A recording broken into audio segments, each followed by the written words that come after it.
Mais parlons des fonctions continues un peu. Vous avez une fonction de R dans R, puis un nombre quelconque, A. Si la valeur de la fonction existe à ce point-là,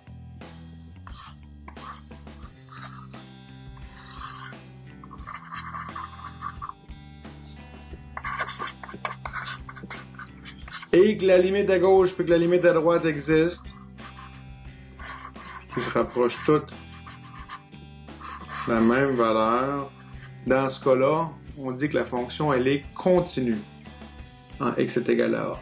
De façon intuitive, ça veut dire que lorsque vous tracez le graphique de la fonction, vous passez par x est égal à a, vous n'avez pas besoin de lever le crayon pour pouvoir continuer. Vous pouvez continuer sans vous arrêter. Si ce n'est pas le cas, la fonction, elle est discontinue en x est égal à a. Fait qu'il y a trois possibilités pour vous. Vous vous retrouvez dans une situation comme celle que je viens de dessiner. La limite de la fonction lorsque x se rapproche de a, c'est f de a. La fonction est continue. Il se pourrait que la limite à gauche puis la limite à droite existent, mais que la valeur de la fonction au point A soit pas la même que la valeur par laquelle les trucs se rapprochent. C'est une possibilité. Dans ce cas-là, la limite existe, mais la fonction n'est pas continue. Point A. Puis l'autre possibilité, c'est que la limite de la fonction n'existe pas parce que à gauche puis à droite,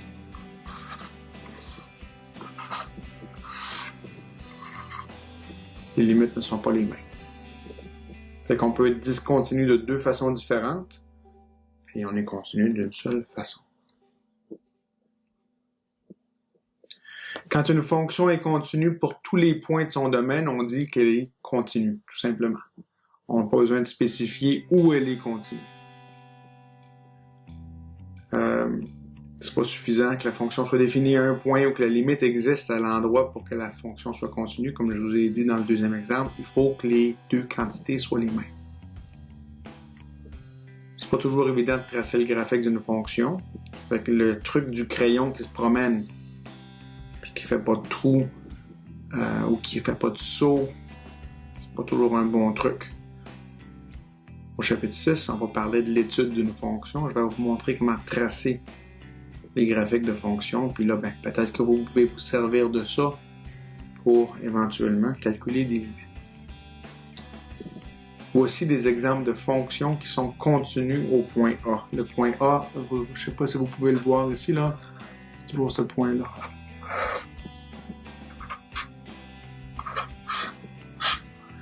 C'est continu parce que la limite à gauche, la limite à droite se rapprochent les mêmes valeurs, puis que la valeur de la fonction existe, puis que la limite, c'est la même que la valeur de la fonction.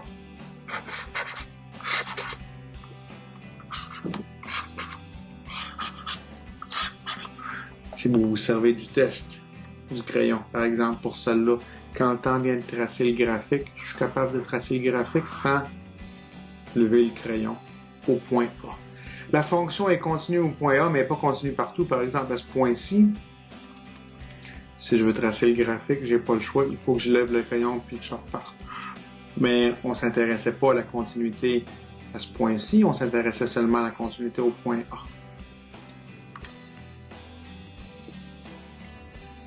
À la page suivante, je vais vous montrer des fonctions qui ne sont pas continues au point A. Dans le premier cas, c'est une fonction qui n'est pas continue parce que la limite à droite n'existe pas. Si la limite à droite n'existe pas, la limite n'existe pas, point à la ligne. Là, je dois vous dire qu'il y a des ouvrages ou qu'il y a des livres qui prennent une approche différente. Fait que celle-ci, là, c'est parce qu'on suit la définition un petit peu trop de près, qui n'est pas continue. C'est débattable si c'est continu ou pas. Selon la définition, parce qu'il n'y a pas de limite à droite, ça pourrait être une fonction qui n'est pas continue à cet endroit-là. Parce que s'il n'y a pas de limite à droite, la limite n'existe pas. Dans le deuxième cas, c'est beaucoup plus clair. La limite à gauche puis la limite à droite ne sont pas les mêmes. Fait que la fonction ne peut pas être continue à cet endroit-là. Dans le troisième cas, la limite existe. La limite à gauche puis la limite à droite sont les mêmes. Mais la valeur de la fonction au point A, c'est pas la valeur de la limite. Fait qu'il y a un trou. Finalement, dans le dernier cas, la limite à gauche n'existe pas, la limite à droite n'existe pas. Entre autres, ça ne peut pas être continu, mais en plus, la valeur de la fonction à ce point-là, c'est même pas un des deux trucs qui est ici.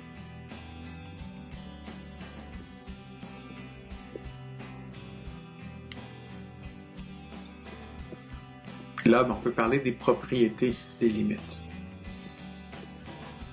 Comment est-ce qu'on les calcule? Je sais pas, ça ne me tente pas nécessairement de faire un tableau à chaque fois. Ou de tracer le graphique à chaque fois. C'est excessivement facile de calculer les limites lorsqu'on travaille avec des fonctions qui sont continues. Fait que la fonction qui est définie par exemple par 5x au carré plus 3x. Si x se rapproche de moins 1, 5x au carré plus 3x, ça va se rapprocher de 5 fois la valeur vers laquelle x se rapproche, qui est moins 1 au carré, plus 3 fois la valeur vers laquelle x se rapproche, qui est moins 1. Fait que ça me fait 5 moins 3, c'est 2. Puis je dirais tout simplement que la limite de la fonction 5x carré plus 3x, lorsque x se rapproche de moins 1, c'est 2. Mais ça, on peut seulement faire ça parce que la fonction qui est définie par 5x au carré plus 3x, c'est une fonction qui est continue. Je peux faire la substitution. Remplacer x par la valeur vers laquelle on se rapproche. Une autre façon de voir le truc, c'est que la fonction 5x au carré plus 3x, c'est une somme de deux fonctions. C'est la somme de la fonction 5x au carré et de la fonction 3x. Fait que là, vous pouvez calculer la limite du premier morceau, de la première fonction. La limite de 5x au carré, c'est 5, lorsque x se rapproche de moins 1. La limite de 3x, c'est moins 3, lorsque x se rapproche de moins 1. Puis la limite de 5x au carré plus 3x, c'est la limite de 5x au carré plus la limite de 3x, les deux fois quand x se rapproche de moins 1. Puis là, on calcule les limites des petites fonctions qui sont plus simples. 5 moins 3, ça fait 2.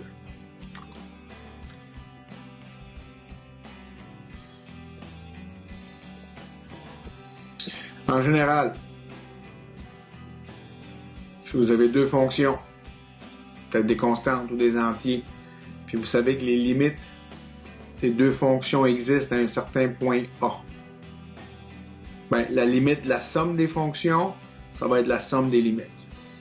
La limite du produit, ça va être le produit des limites.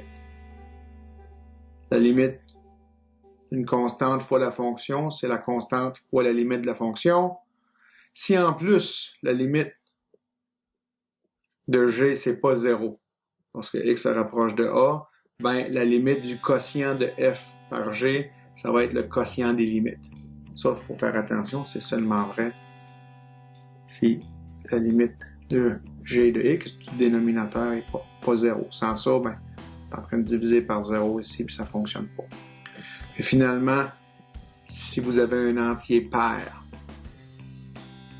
puis que la limite de la fonction f de x à un point particulier est plus grande ou égale à 0, alors la limite de la racine nième, qui est une racine soit carrée, quatrième, sixième ou ainsi de suite, ça va être la racine de la limite, la racine correspondante. Si n est impair, c'est toujours vrai. Mais quand n est pair, il faut en plus que ce qui se trouve à l'intérieur sous la racine soit positif, ou en tout cas non négatif. Fait qu'on est chanceux. Les limites, ça se comporte très bien par rapport aux opérations élémentaires, les trucs de base. Les additions, les soustractions, les produits, les divisions, les racines. Essayez de voir si vous sauriez comment calculer la limite de chacun de ces trucs-là. Mon indice, c'est 5. Quand les fonctions sont des fonctions continues, des fonctions algébriques, calculer la limite, c'est tout simplement évaluer la fonction à ce point-là.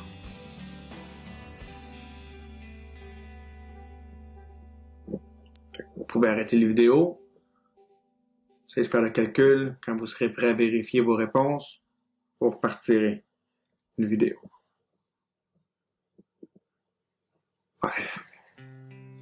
La limite de x à la n, oui, là, je pourrais faire une démonstration que c'est ce que c'est supposé être. Ça va tout simplement être a à la n si x se rapproche de a.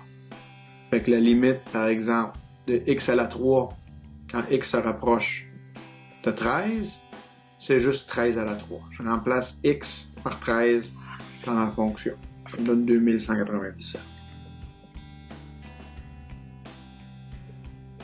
La limite de x à la 3 moins 7x carré plus x plus 2, je peux me servir du fait que la limite d'une somme, c'est la somme des limites. Ça serait la limite du premier terme, moins 7 fois la limite du deuxième terme, plus la limite du troisième terme, plus 2. Je fais tout simplement évaluer la fonction à ce point-là. 2 à la 3 moins 7 à la 2 au carré plus 2 plus 2. Évidemment que le 2 en question, c'est le 2 qui est ici, là.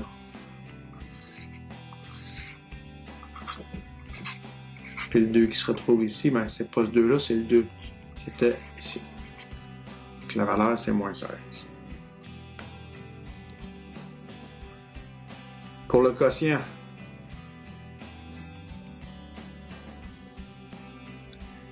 qu'est-ce que c'est la valeur du quotient lorsque x se rapproche de moins 1?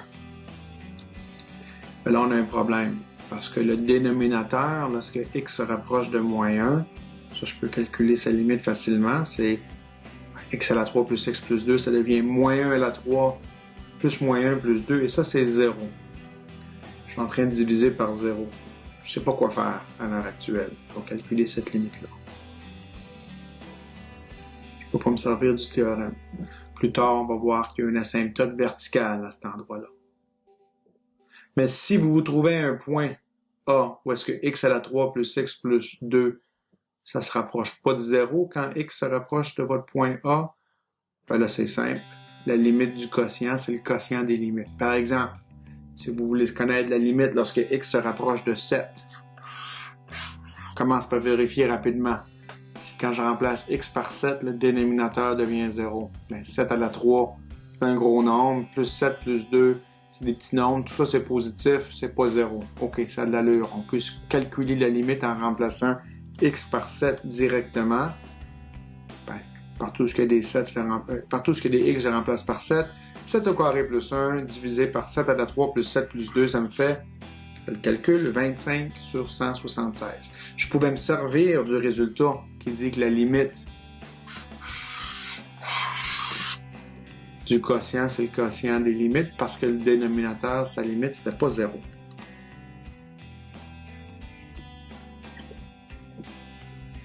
Vous pouvez pas vous servir du théorème ici pour calculer la limite de la racine carrée, de x moins racine de x sur x au carré plus 1, parce que lorsque x tend vers une demi, l'intérieur, quantité-là, est négative. Regardez ici. X moins racine de x sur x au carré plus 1, c'est un quotient. Je peux calculer les limites de l'intérieur en divisant les limites seulement si le dénominateur, sa limite, c'est pas 0. Ben effectivement, si je remplace x par une demi, le dénominateur est pas 0. Fait que je peux évaluer la limite ici en remplaçant x par une demi tout de suite, directement. Ça me donne 2 fois 1 moins racine de 2 sur 5. Ce chiffre-là, c'est un chiffre qui est négatif. Comment je le sais sans calculatrice? 1, c'est plus petit que racine de 2. Fait que 1 moins racine de 2, c'est négatif. 2 fois négatif, c'est négatif. Puis je divise par 5, ça reste négatif.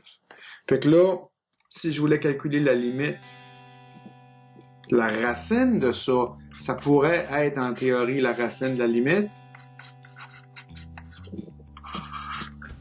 Ce qu'on vient de dire, c'est que la limite de ce truc-là, c'est négatif. Fait que j'aurais la racine carrée d'un nombre négatif, puis ça, ben, ça n'existe pas. On n'est pas dans les nombres réels. Peut-être que vous allez faire un peu d'algèbre, Puis vous allez apprendre au sujet des nombres complexes. C'est une limite qui existe si vous acceptez les nombres complexes, mais pour les nombres réels, elle n'existe pas, cette limite-là.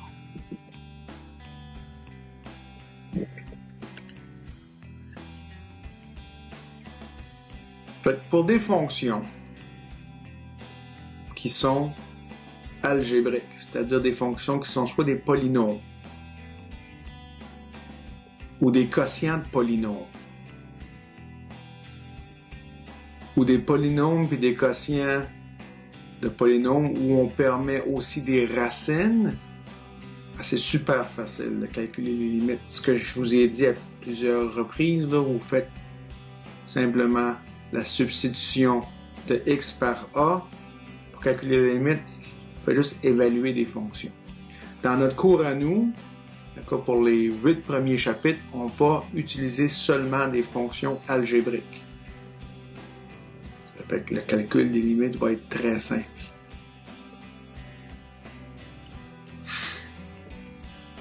Au chapitre 9, on va parler de fonctions exponentielles puis logarithmes. Fonctions exponentielles puis logarithmes, ce ne sont pas des fonctions algébriques, des fonctions qu'on dit transcendantes. Vous avez peut-être déjà vu des fonctions trigonométriques, qui sont aussi des fonctions transcendantes, mais ça reste facile parce que les fonctions exponentielles, logarithmes, trigonométriques, ce sont des fonctions continues. Et pour les fonctions continues, c'est facile de calculer les limites aussi. Les fonctions algébriques, leur limite est facile à calculer parce qu'elles sont en général continues. Des endroits où elles ne le sont pas. Mais là, ces endroits-là, ce sont des points particuliers, des asymptotes. Puis ça, on va voir comment calculer ça dans un chapitre suivant. Fait qu'un polynôme, c'est n'importe quelle fonction où on a des sommes de puissance de x, avec potentiellement des constantes, puis des produits par une constante. Fait que par exemple, x à la 3 moins 7x au carré plus x plus 2, c'est un polynôme. C'est un polynôme de degré 3. 3, c'est l'exposant le plus élevé. X à la 8 plus 10 000x moins pi, c'est aussi un polynôme. Le pi, peut-être qui vous le trouvez surprenant, mais pi, c'est une constante. C'est une valeur réelle. Fait que x à la 8 plus 10 000x moins pi, c'est un polynôme de degré 8. La fonction constante, qui est 1, c'est une fonction polynomiale aussi, c'est un polynôme de degré 0. Mais les fonctions suivantes, y carré plus 1 sur y à la 3 plus y plus 2, ça n'est pas un polynôme. La racine de x moins racine de x sur x au carré plus 1, c'est aussi pas un polynôme. Dans le premier cas, c'est pas un polynôme parce qu'il y a un quotient, il n'y a pas de place ici pour les quotients. Dans le deuxième cas, non seulement c'est un quotient, mais en plus, il y a des racines à l'intérieur de la définition de la fonction.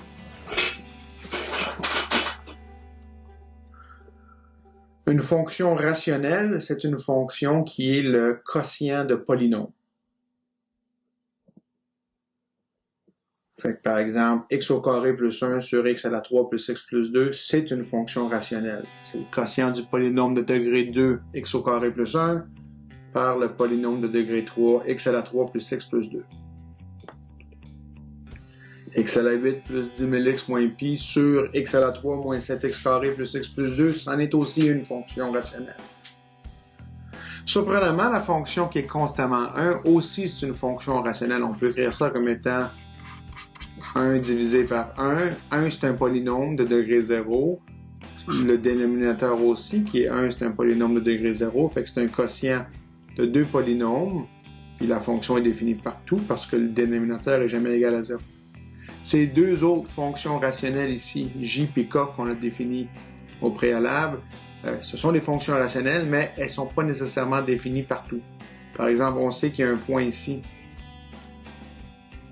X est égal à moins 1, par exemple. Ou x à la 3 plus x plus 2 est égal à 0. C'est une fonction qui n'est pas nécessairement définie partout. Les polynômes, au contraire, ils sont définis partout. Ça ne dérange pas quelle valeur de x vous substituez ici. la fonction polynomiale prend une valeur réelle. Et pour les fonctions rationnelles, c'est pas toujours le cas. 1 sur x au carré, c'est une fonction rationnelle. Le polynôme 1 au numérateur, puis le polynôme x au carré au dénominateur. La fonction qui est ici, c'est pas une fonction rationnelle parce qu'il y a des racines.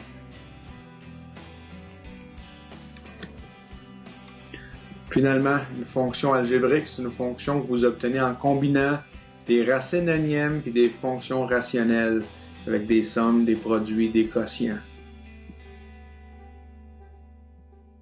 Des soustractions. Fait que toutes ces fonctions-ci sont algébriques. Fait que toutes les fonctions polynomiales sont des fonctions rationnelles. Toutes les fonctions rationnelles sont des fonctions algébriques, mais il y a des fonctions algébriques, comme on a vu, qui ne sont pas des fonctions rationnelles, par exemple celle-ci. Puis il y a des fonctions rationnelles, comme on a vu, qui ne sont pas des fonctions polynomiales, par exemple celle-ci. Pour un exemple d'un truc qui est ni algébrique, ni rationnel, ni polynomial, bon, il y a les fonctions exponentielles, puis logarithmiques, puis trigonométriques qu'on va voir plus tard, mais dans un cas plus simple, une fonction qui est définie par palier, en général, c'est pas une fonction algébrique, rationnelle ou polynomiale. Même si on est en train de combiner des fonctions rationnelles, polynomiales et des racines, c'est pas ça qu'on veut dire combiner. Combiner, on parle d'addition, de soustraction, de quotient, de racines puis de produits. Fonction à palier, c'est pas une fonction algébrique.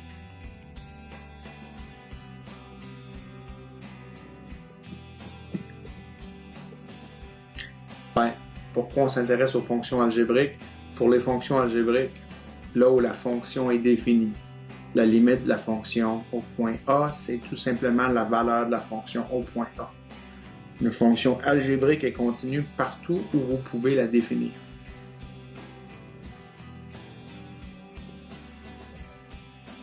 Comme dans les autres cas, vous pourriez avoir des trous dans vos fonctions algébriques.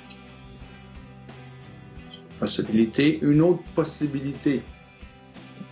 Si la limite n'existe pas, ça se peut que vous ayez un trou, ça se peut aussi qu'on a ce qu'on appelle une asymptote verticale. Déjà 2 fois que j'en parle, là. On va voir c'est quoi au chapitre 6.